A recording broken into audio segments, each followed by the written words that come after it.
Which one of these two is going to be the better defensive option 4-star for power armor? Is it going to be Aegis or is it going to be Rejuvenators? What do you guys think? Aegis is boosting physical and energy resistance and also elemental resistance, so poison, cryo, and fire. These are always active. They're just passively buffed, which is what's cool about this one. It also applies to other teammates that are in the area. Here's an example of what this looks like if you have 2 other teammates in a 50-foot radius, so 3 of you total that have Aegis on all your power armor pieces. You can see the numbers get pretty crazy. However, Rejuvenators is also good. It has what you could call hard HP and hard AP refresh, meaning your health and your action points are always regenerating, even if you're losing health from something and even if you're losing action points from something. So if you're using your auto axe, for instance, and it's draining action points, then Rejuvenators will actually still be active and replenishing the AP while it's being used. That's different than soft AP, quote unquote, which you have to wait for the AP to stop being used before it starts to refresh. So here's an example of that hard HP and AP refresh. You can see right here when the Mirelurk Queen hits us, the AP goes down and then immediately goes back up.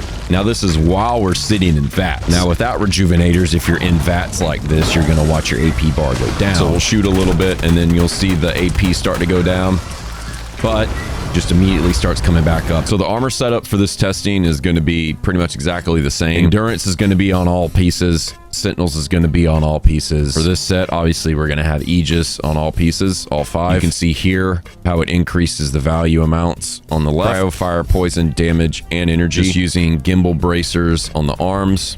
And then torso does have emergency protocols. And this is the Rejuvenator set, which again is the same thing.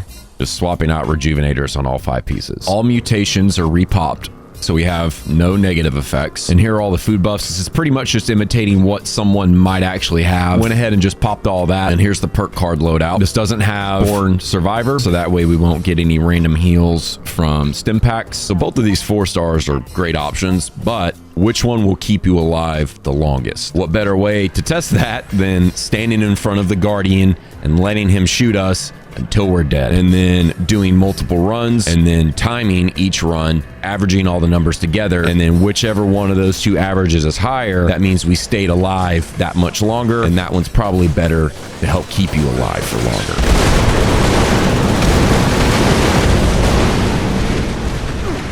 Boom!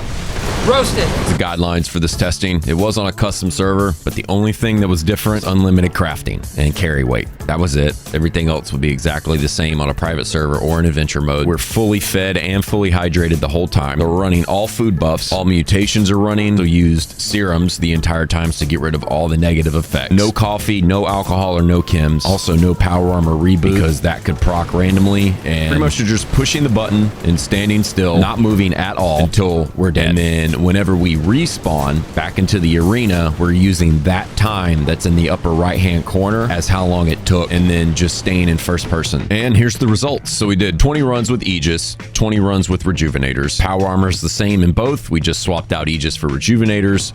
All the food buffs are the same. All the mutations are the same. The perk card loadout is the same. The average time for the Guardian to do its thing for Aegis was 37.35 seconds.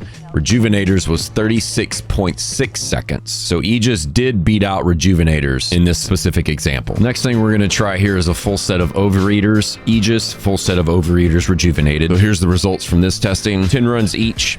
Aegis with full Overeaters averaged 33.3 seconds and Rejuvenators averaged 33 seconds. So nearly identical. It seems like the more we optimize the build towards the enemy that we're fighting, the more time Rejuvenators has to work, the better of an option it is. So now we'll try it with Troubleshooters and see. Went ahead and stopped this because this is the first test with Rejuvenators. Was going to do 10, but 32.5 minutes in and he can't take us down.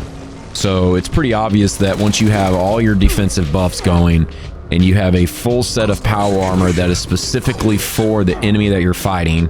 So in this example, we have Troubleshooters going against a robot.